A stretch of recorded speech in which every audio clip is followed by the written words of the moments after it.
Olá, meu nome é Isabel Cortellini, sou advogada formada pela PUC São Paulo e mestre em Ciências Políticas pela Universidade de Leiden, na Holanda.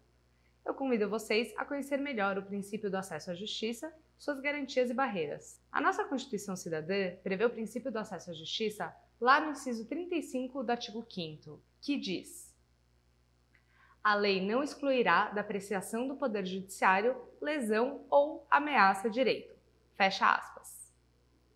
E esse princípio está presente também não só nas constituições de Estados democráticos de direito ao redor do mundo, mas também em tratados, pactos e convenções internacionais, como a Declaração Universal de Direitos Humanos de 1948 da ONU, que diz assim: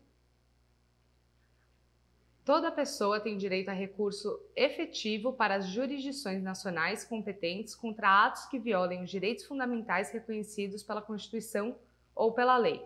Fecha aspas.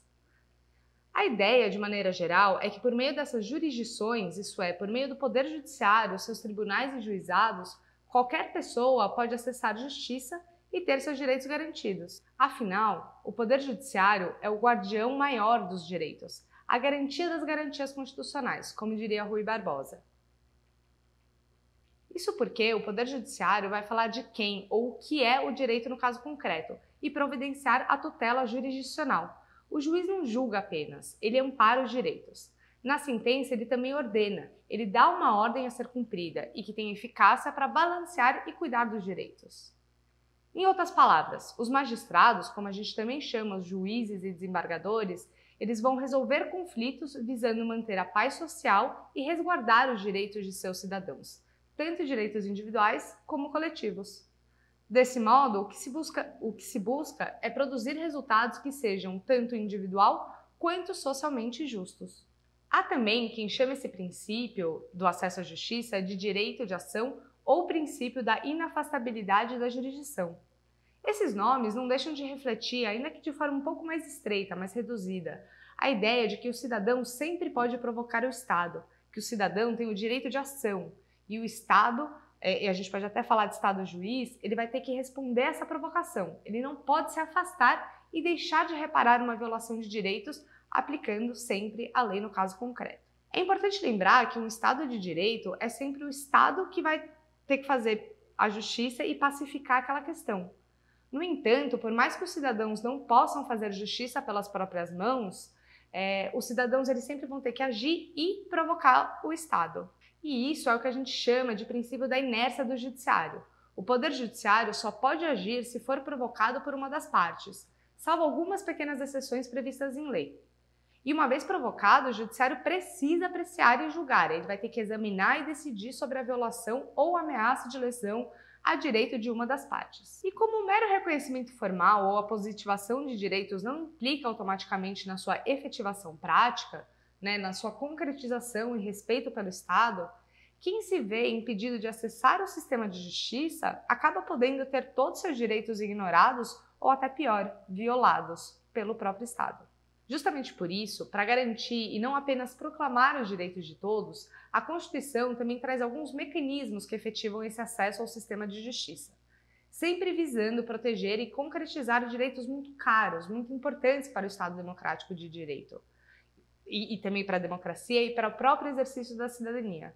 Esses mecanismos, também chamados de garantias constitucionais, incluem coisas como a gratuidade de ações, os remédios constitucionais, a assistência jurídica gratuita e até mesmo outros meios de resolução de conflitos, como conciliação, mediação e arbitragem.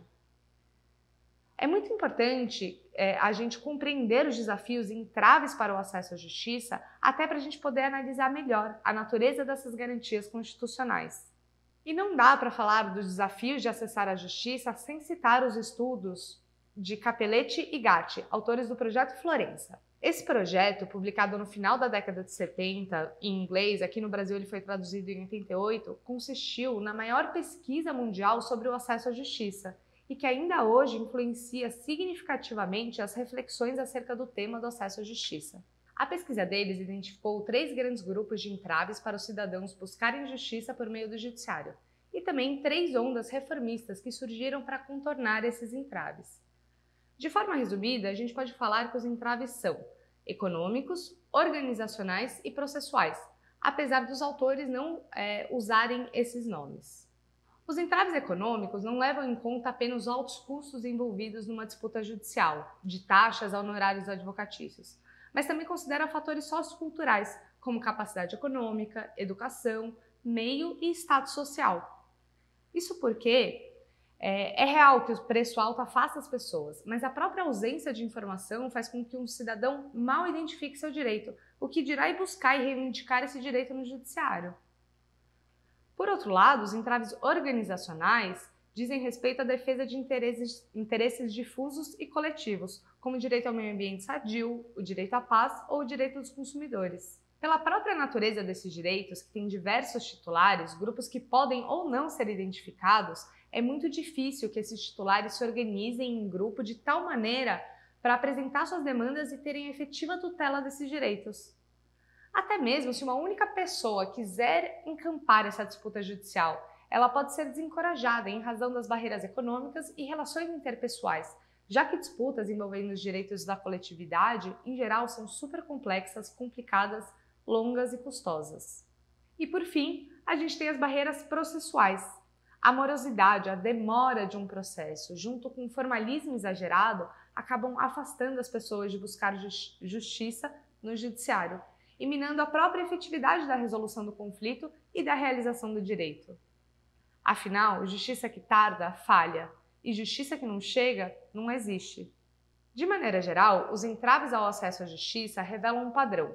Os desafios são maiores para pequenas causas e para indivíduos, especialmente para os indivíduos em vulnerabilidade socioeconômica, para pessoas mais pobres. Além de identificar as barreiras enfrentadas por cidadãos ao redor do mundo, o Projeto Florença também olhou para como os diferentes países vinham enfrentando e buscando contornar ou derrubar esses entraves identificados. Com isso, eles identificaram 3 grupos de padrões ao longo do tempo, que eles chamaram de 3 ondas renovatórias do acesso à justiça.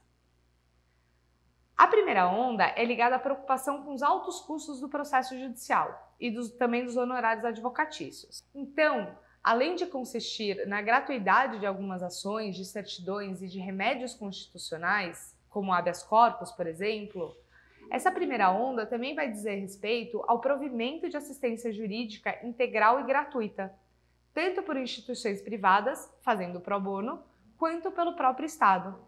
É nessa onda que surge a Lei 1060 de 1950, que trata sobre assistência judiciária gratuita, reforçada pela nossa Constituição de 88, tanto pelo inciso 74 do artigo 5º, quanto pelo artigo 134, que estabelece as defensorias públicas da União e dos Estados, as quais são responsáveis pela defesa dos direitos individuais e coletivos de forma integral e gratuita para os necessitados, tanto no âmbito judicial, em todos os graus, quanto no âmbito extrajudicial.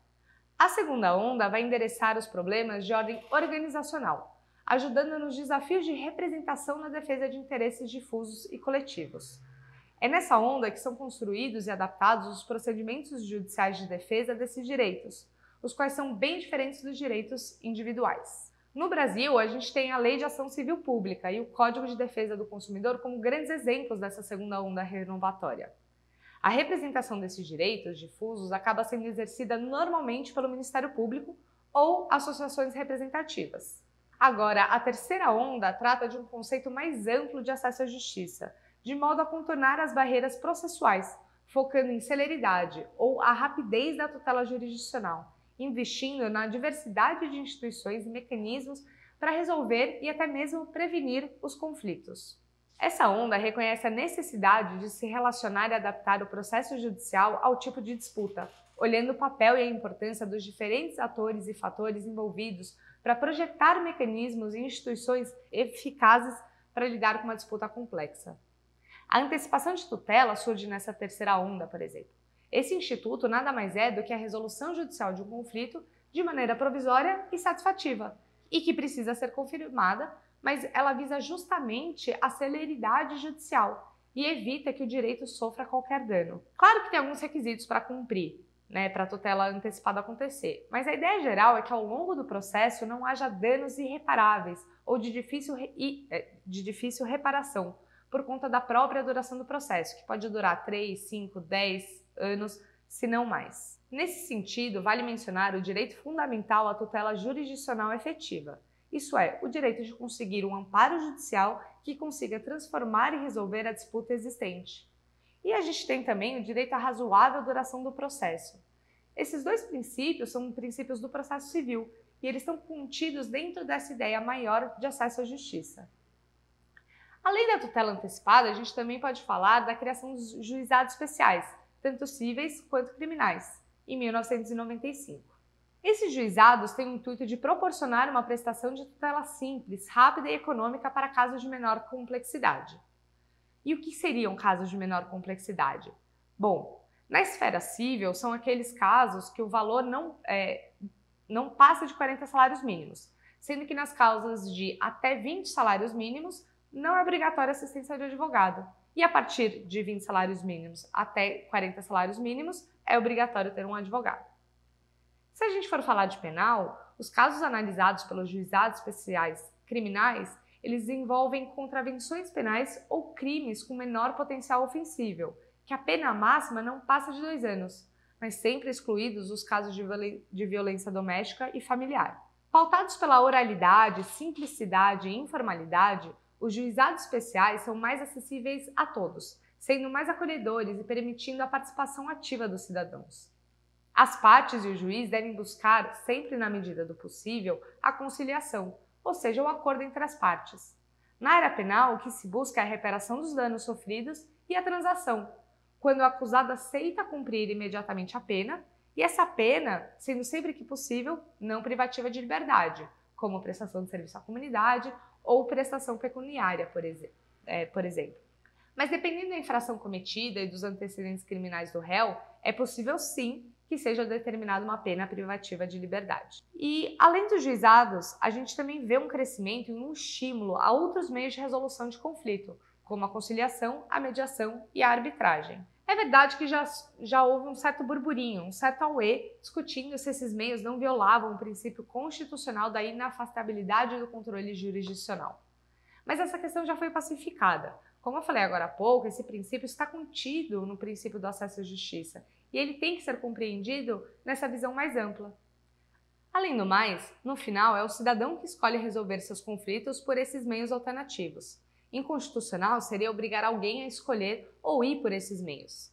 Mas a partir do momento que o cidadão e a outra parte envolvida escolhem e concordam que eles querem que aquele tribunal, aquela câmara de arbitragem analise seu direito no caso de disputa, o princípio da autonomia da vontade humana acaba prevalecendo.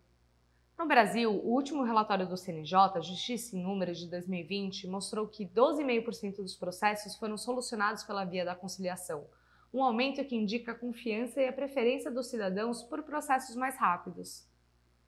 E essa mesma pesquisa também revelou que quase 90% da população reside em município que tem sede da Justiça Estadual, demonstrando que as estruturas físicas do judiciário estão acessíveis à população.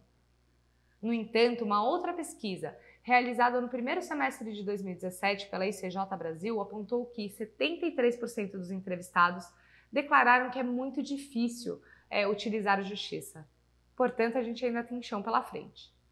Desde setembro de 2019, 40 anos depois da publicação do Projeto Florença, uma nova pesquisa mundial sobre o movimento do acesso à justiça vem sendo desenvolvida, ainda sob a coordenação de diversos pesquisadores, entre eles o próprio Gart. Com um escopo teórico e geográfico mais amplo, o projeto pretende mapear e estudar o atual estágio de desenvolvimento do acesso à justiça nos 6 continentes. Vamos ver o que a pesquisa vai indicar. Mas e você? Acha que já temos pleno acesso à justiça? O que falta para a gente chegar lá? Deixa aqui nos comentários e aproveita e compartilha esse vídeo se você gostou. Até a próxima!